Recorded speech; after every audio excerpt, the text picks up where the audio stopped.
우리 집사님 찬양 감사드립니다. 오늘도 감사 고백부터 먼저 해야죠. 오늘 예배당에 제가 처음 딱 들어오는데 우리 교회만이 독특한 것이 있죠. 우리 옆에 이 앞에 있는 이 강대상포, 그렇죠? 여러분들이야 뭐 잘 모르시겠지만 가끔 어쩌다 목사님들이 와서 보시면은 이 강대상포를 굉장히 좋게 얘기하십니다. 이거는 전 세계에 하나밖에 없는 겁니다. 우리 교회만 있는. 우리 지금 아영 중앙교회로 그 목사님이 부임을 하셨는데 그 목사님 그 사모님이 이제 우리 만들어 주신 건데 아무튼 정말 귀한 겁니다. 근데 이게 구겨져 있었어요. 아세요? 근데 오늘은 어떻습니까? 아주 반드시 펴져 있습니다. 어제 윤성미 장로님이 저녁에 다녀갔는데 아마 윤성미 장로님이 한 게 아닌가 싶습니다. 아무튼 감사드리고요. 참 정말 우리에게 이렇게 좋은 강대상포 또 이를 위해서 또 헌신한 분이 있다는 것은 정말 감사할 일입니다.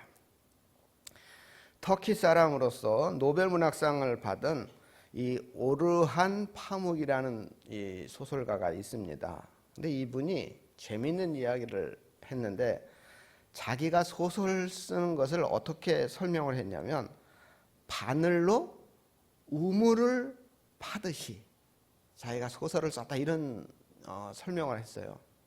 여러분 우물을 삽으로 파도 힘들어요. 그렇죠? 근데 뭘로 팠다고요? 바늘로 팠대요. 그러니까 이분은 이 소설 하나를 쓰기 위해서 얼마나 노력했는가 하는 것을 보여주는 그러한 표현이었습니다. 만약 이분이 소설을 밥 먹듯이 썼으면 어떻게 됐을까요? 우리나라 소설가 중에서도 1년에 뭐 한두 권씩 막 책을 막 다작하시는 분이 있는데 그렇게 많이 썼다면 아마 이분은 노벨상을 받지 못했을 것 같아요. 그러니까 이분이 노벨상을 수상한 이유가 정말 정말 끈기 있게 인내를 가지고 했기 때문이 아닌가 싶습니다. 무언가 특별한 업적을 이룬 사람의 공통점은 뭔가 인내의 과정이 있었다는 거예요. 정말 그 어려움과 고난의 과정을 인내로 잘 이겨냈고 그 과정에서 겸손했고 그 과정에서 자유로웠다 하는 것을 알 수가 있습니다. 믿음 역시 저는 마찬가지라고 생각합니다. 믿음도 고난과 시험의 과정을 거치면서 실패와 성공을 거듭하면서 자신이 의식조차 할 수 없을 만큼 아주 조금씩 성장하는 것이 바로 믿음입니다. 바늘로 우물을 파듯 했다는 이 오르한 파묵의 소설 쓰기보다 사실은 더 수십 배, 수백 배 더 느리고 더 힘든 것이 바로 믿음의 성장이며 영적인 성숙입니다. 그렇기 때문에 기타 성공한 사람 보고 천재라고 말하죠. 그러나 믿음에는 결코 천재가 존재할 수 없습니다. 믿음에는 결코 정말 타고날 수가 없어요. 나는 타고난 믿음의 소유자야 이렇게 말할 수 없는 것입니다. 섰다 하면 넘어지는 것이 바로 믿음의 가장 근본적이면서도 본질적인 특성이기 때문입니다.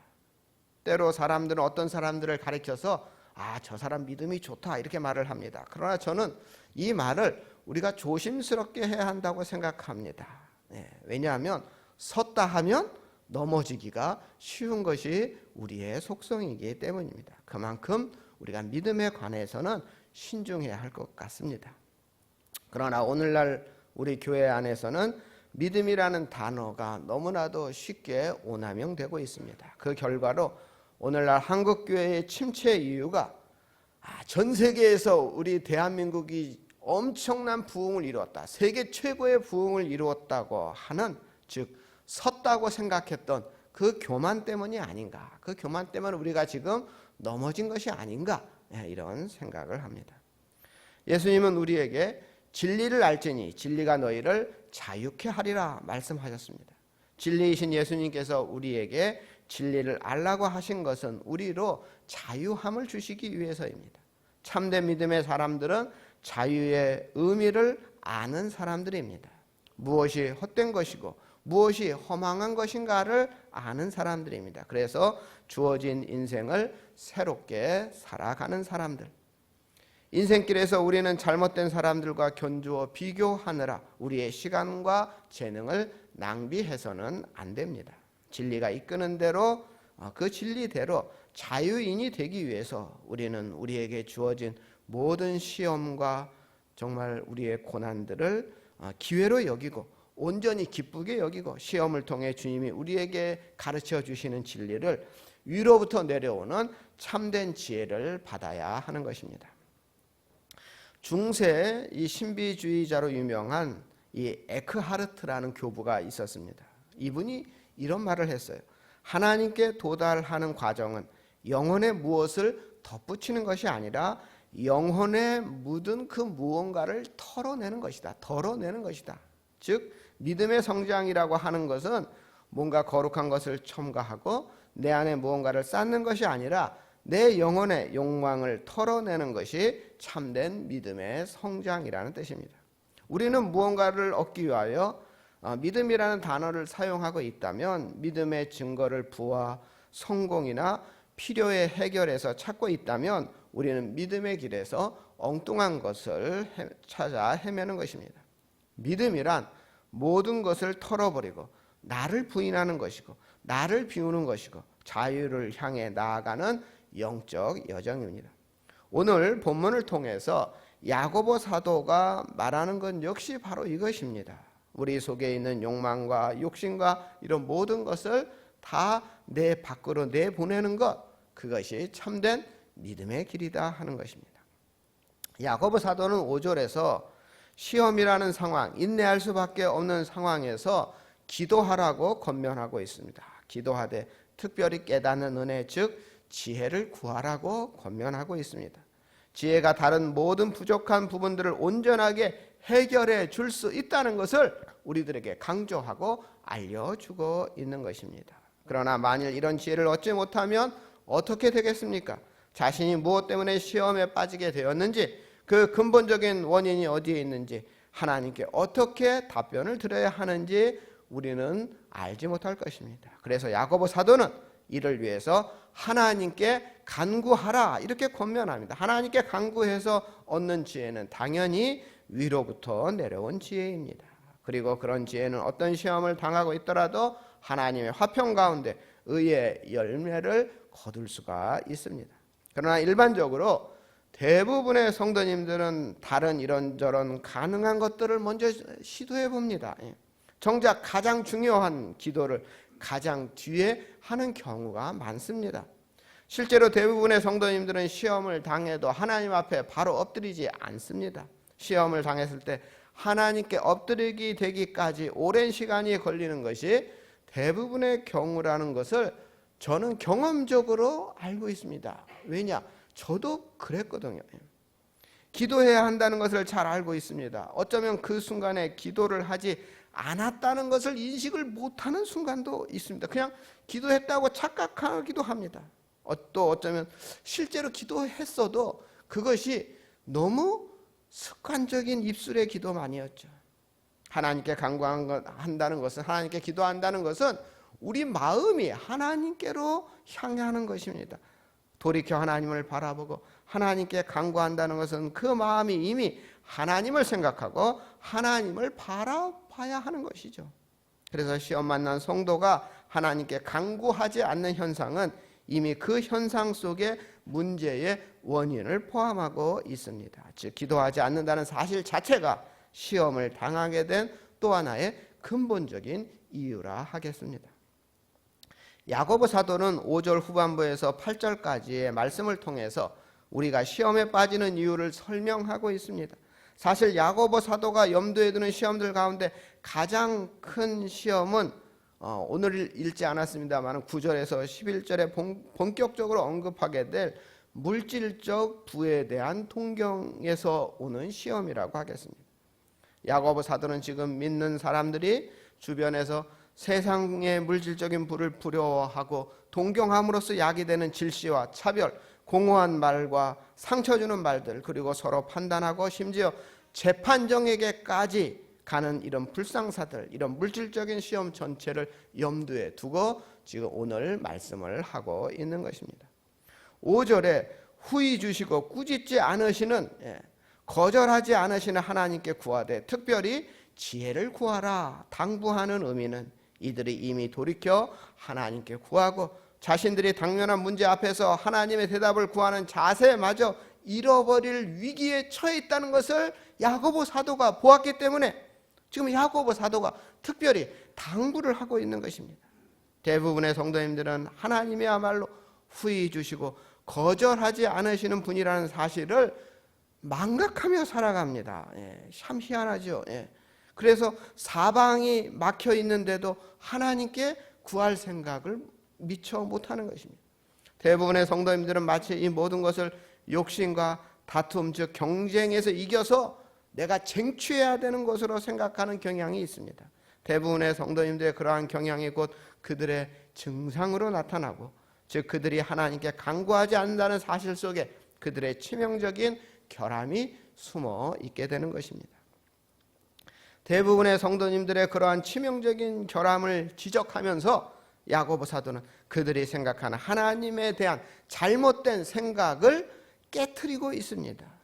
하나님에 대한 그들의 선입관을 보게 하시고 고정관념을 바꾸려고 하는 것입니다. 하나님께서 그들이 생각하는 것처럼 그들이 원하는 것을 주지 않으려는 분이 아니라는 것을 강조하고 있는 것입니다. 하나님은 도리어 우리에게 후히 주시고 또한 거절하지 않는 분이라는 것을 다시 한번 말씀하고 있습니다. 하나님은 당신에게 오는 자들을 결코 빈손으로 돌려보내는 분이 아니다 하는 사실을 말씀하고 있습니다. 여기서 사용된 이 후히 주신다, 이 후히라는 말은 이 헬라어로서 이 하플로스라는 말인데요, 이 말은 두 가지 뜻이 있습니다. 풍성하게, 주저없이, 관대하게, 이런 뜻이 있어요. 하나님이 무엇을 주실 때 후히 주신다는 말은 풍성하게 주신다는 말이에요. 주저없이 주신다는 말이고, 관대하게 넉넉히 주신다, 이런 의미입니다. 시험의 순간 현실에 쫓긴 사람들은 세상의 것에 현혹되어 하나님이 망설임 없이 넉넉히 주신다는 사실을 우리가 잊고 맙니다. 우리는 고난이나 시험의 순간에 아버지이신 하나님이 어떤 분이라는 사실을 우리가 잊게 되는데, 그 사실, 그 있는 그 사실이 치명적이라고 지금 사도 바울이, 야고보 사도가 말하고 있는 것입니다. 이 후히라는 단어에 또 중요한 의미가 순수하다는 의미가 있습니다. 하나님은 우리에게 후히 주신다. 이 말은 우리에게 속으로 주지 않으려고 하는데 주는 것이 아닙니다. 아까워하면서도 그 아까운 마음을 숨기며 주는 것이 아니라는 그런 뜻입니다. 정말 순수하다, 단순하게, 정말 우리를 위해서 순수한 마음으로 주시는, 우리를 위해서 순수한 마음으로 돕는 분이시다, 이런 뜻이 또 있습니다. 하나님은 우리에게 무엇을 주시면서 장부에 적어 놓으시거나 조건을 달지 않으십니다. 순전한 마음으로 넉넉히 주시는 분이 바로 우리 하나님이다 하는 말이 후히라는 이 단어의 뜻입니다. 하나님은 무언가를 주시면서도 인색하고 사치하며 불의한 방식으로 부를 쌓아가는 이 세상의 악한 부자들과는 전혀 다른 분이다 하는 뜻입니다. 하나님은 풍성한 분이시고 순수한 분이시라는 사실을 우리 성도님들 이제 완전히 이해하시기 바랍니다. 그런데 여기 한 가지 의문이 생깁니다. 하나님은 풍성하신 분이고 하나님은 순수하게 우리의 아무 조건 없이 주시는 분인데 왜 우리는 시험을 당할까? 왜 하나님은 우리에게 고난과 시험이라는 것을 우리에게 주시는 것일까? 이런 생각을 하게 됩니다. 하나님이 주시는 것이 아니라, 하나님이 고난을 우리에게 주는 것이 아니라 하나님이 우리에게 고난을 주는 것을 허락한 거죠. 욥기에 보면 사탄이 우리에게 고난을 주는 것을 하나님이 허락하신 것이죠. 왜 허락하셨을까? 하나님이 항상 순수하게 우리에게 풍성히 주시면 우리가 걱정할 필요가 없고 어려움 당할 필요가 없는데, 왜 우리 인생은 생각해 보면 고난이 끊이지 않을까? 이런 생각을 할 수가 있습니다. 저에게도 이 고민은 풀리지 않는 숙제와 같은 그런 고민이었습니다. 제가 이 숙제를 어설피 조금 했거든요. 예, 그래서 그 어설픈 걸 저한테 여러분들한테 말씀을 드리려고 하는데 한번 잘 들어보시기 바랍니다. 여러분들도 그걸 이해했으면 좋겠습니다. 여러분 스테로이드라는 여러분 약을 아세요? 이 스테로이드라는 약은요 만병통치약 같은 거예요. 예. 이 약이 안 쓰이는 데가 없을 정도로 다양하게 쓰입니다. 예. 원래는 항염증, 항알레르기 치료에 쓰이는데 피부병에도 쓰이고요, 눈병에도 쓰이고요, 위장약에도 쓰이고요, 호흡기 계통, 혈액 계통, 신경계, 뭐 종양, 관절 질환, 다양한 질환, 이 염증과 관련된 다양한 질환에 이 스테로이드라는 약이 쓰입니다. 예. 이 스테로이드 약은 우리 몸에 빠르게 흡수돼요. 그리고 빠르게 효과가 나타납니다. 예. 그러니까 이 스테로이드 관련된 약이나 주사를 맞으면요 회복이 굉장히 빠릅니다. 효과가 바로 나타나요. 효과는 빠른데 문제는 뭐냐면 이 양을 어떻게 해요? 점점 늘려나가는데 부작용이 발생합니다. 예. 그래서 이 환자를 사랑하는 의사는 이 스테로이드를 아주 신중하게 했습니다. 예. 여러분 의사들은요 이 스테로이드를 쓰면 막 명의 소리를 들어요. 예. 우리 어머니도 막 허리가 아프시고 막 이래. 그럼 뭐 어디 주사 놓는 데 없나? 이런 병원 찾으시잖아요. 우리 나이 드신 권사님들 그런 데 찾으시잖아요. 예. 그러니까 어느 병원은 그 주사 놔주니까 잘 듣더라. 그게 다 스테로이드와 관련되어 있는 거거든요. 예. 그러니까 이 스테로이드를 많이 사용하면 빨리 호전돼서 명의 소리를 들을 수 있습니다. 하지만 더 큰 부작용이 발생해요. 예. 그래서 좋은 의사는 신중하게 사용하는 거죠. 여러분 모든 약은 내성이라는 것이 있습니다. 처음에는 한 알로 치료가 돼요. 근데 그 다음에는 한 알 가지고 치료가 됩니까? 안 됩니까? 안 되죠. 예. 그 두 알을 써야 됩니다. 예. 그러니까 우리 몸, 우리의 육체의 이 메커니즘이라는 것이 이러한 속성이 있어요. 예. 그러니까 그러니까 일정한 치료를 계속 증가시켜야 됩니다. 예. 그러니까 그 메커니즘에 우리 몸이 가지고 있는 그 메커니즘에 가장 크게 반응하는 게 스테로이드고 마약이고 그런 거죠. 예. 그러니까 한 번 넣고 그 다음에는 그만큼 가지면 안 되죠. 계속 늘려야 되는 것이죠. 예. 그것이 큰 약이 있고 뭐 작은 약이 있긴 한데 아무튼 우리 몸은 이상한 메커니즘이 있다는 거. 일정하게 안 됩니다. 더 요구하는 것이 있습니다. 근데 우리의 육체의 메커니즘뿐 아니라 우리 마음도 그렇지 않아요? 우리 마음도 똑같습니다. 제가 한 3, 4개월 전에 샤인 머스켓 포도 아시죠? 그거를 제가 처음 먹어봤는데요. 너무 맛있더라고요, 진짜. 일반 포도와는 정말 차원이 다른 맛이 느껴졌습니다. 하지만 가격이 어떻습니까? 한 송이에 뭐 10,000원씩 하고 그러잖아요. 그러니까 그걸 사 먹을 수는 없죠. 여러분, 누군가가 매일 이 샤인 머스켓 포도를 저에게 아침 식사 후에 후식으로 드시라고 매일 한 송이씩 줍니다. 그럼 저는 어떨까요? 매일 아침마다 천국의 감격을 느낄 수 있을까요? 제가 처음 샤인 머스켓을 먹었을 때 그 감동과 그 감격이 계속될까요? 매일 그 먹으면 아침 먹고 매일 그 샤인 머스켓 그 포도를 먹으면 어떻게 될까요? 여러분 어떻게 될 것 같습니까? 1년간 줬어요. 1년을 먹었어요. 매일 아침 샤인 머스켓. 어떻게 될까요, 우리는? 여러분 마음은 어떻게 될 것 같습니까? 계속 좋아요? 지긋지긋해지겠죠. 그러니까 참 희한합니다. 좋은 거거든요. 맛있는 거고 그런 건데 계속 같은 양을 계속 주면 그게 감동이. 여러분 사랑해 얼마나 좋은 말입니까? 언제 들어도 좋은 말입니다. 그러나 매일 아침 사랑해 매일 아침 해보세요. 매일 아침 그 사랑의 그 말의 감동이 점점 내성이 생겨요. 내성이. 우리 신체의 특성도, 우리 마음과 우리 영적인 특성도 이러한 희한한 메커니즘, 이러한 특이한 성질을 가지고 있습니다. 이것이 우리 인간의 한계이고 죄가 가진 속성, 죄인이기에 가지는 부작용이라고 저는 생각을 합니다. 하나님은 항상 순수하게, 풍성하게, 후히 우리에게 베풀어 주시는데 우리는 그 좋은 것을 매일 주시는데도 불구하고 그것을 깨닫지 못하고 감사하지 못하는 것입니다. 그렇기 때문에 인간에게 있어서 고난과 시험은 반드시 필요한 것입니다. 그것도 반복적으로 계속해서 우리에게 고난과 시험이 필요한 것입니다. 하나님은 우리에 대하여 순전하십니다. 전심으로 우리를 사랑하시며 우리를 향하여 아까운 마음을 품지 않으십니다. 하나님의 마음은 언제나 오롯이 한 마음이에요. 변함이 없으신 그런 분입니다. 그런데 우리 인간은 하나님의 사랑, 매일 베풀어 주시는 그 사랑 만족하지 못합니다.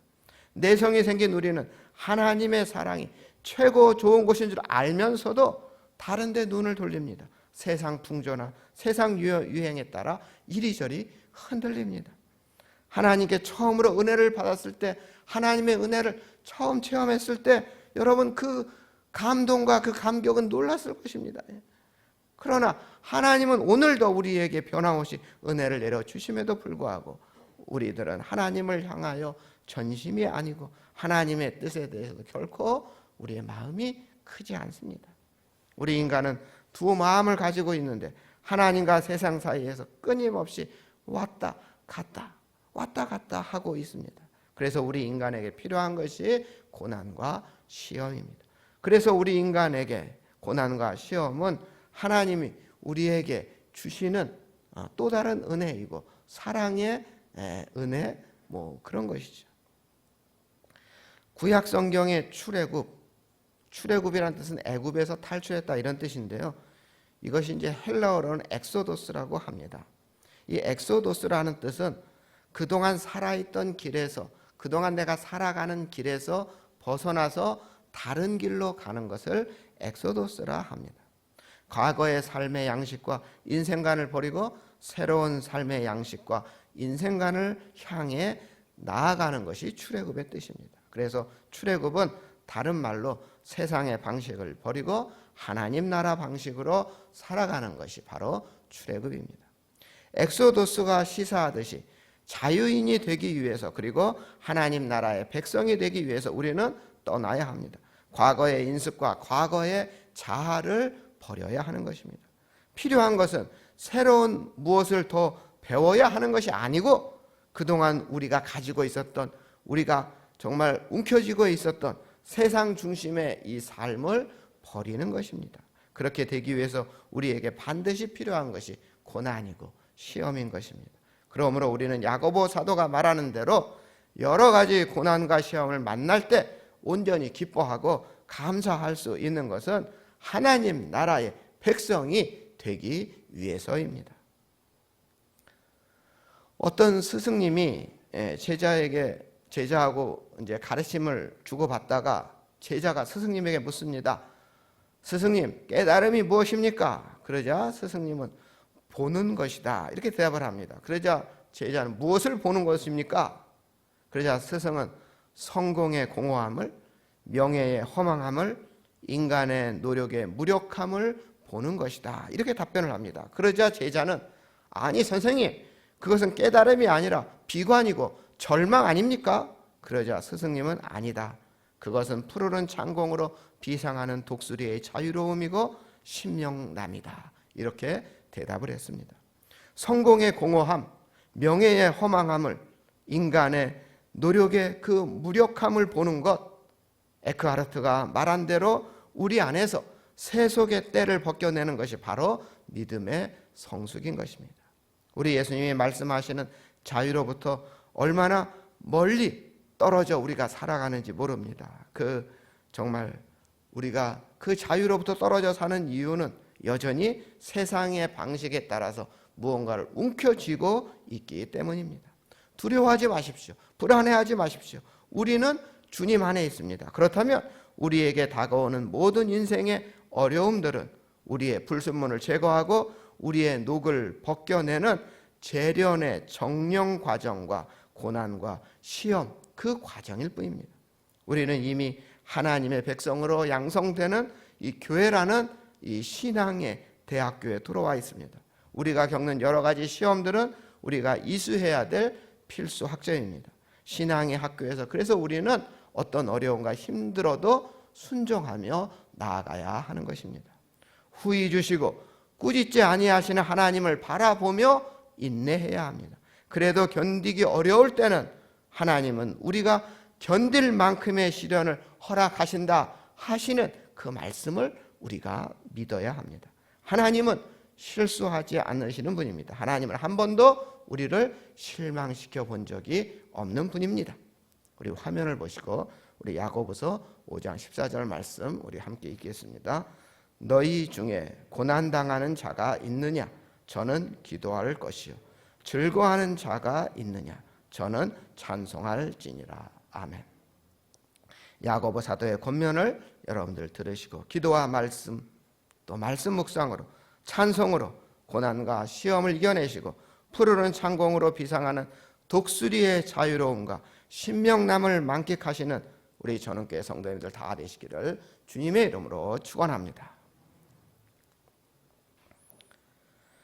사랑의 하나님, 성공의 공허함을, 명예의 허망함을, 인간 노력의 무력함을 깨닫게 하시고 에크하르트가 말한 대로 우리 안에 세속의 때를 벗겨내면서 믿음의 성숙으로 나아가는 우리 모두가 되게 하여 주시옵소서. 말씀 묵상으로 매일 감사 기도로 수시로 하나님께 하나님의 그 놀라운 영광을 찬양하며 나아가는 우리 전원교회 성도님들 되게 하여 주시옵소서. 우리를 구원하신 예수님의 이름으로 기도드립니다. 아멘.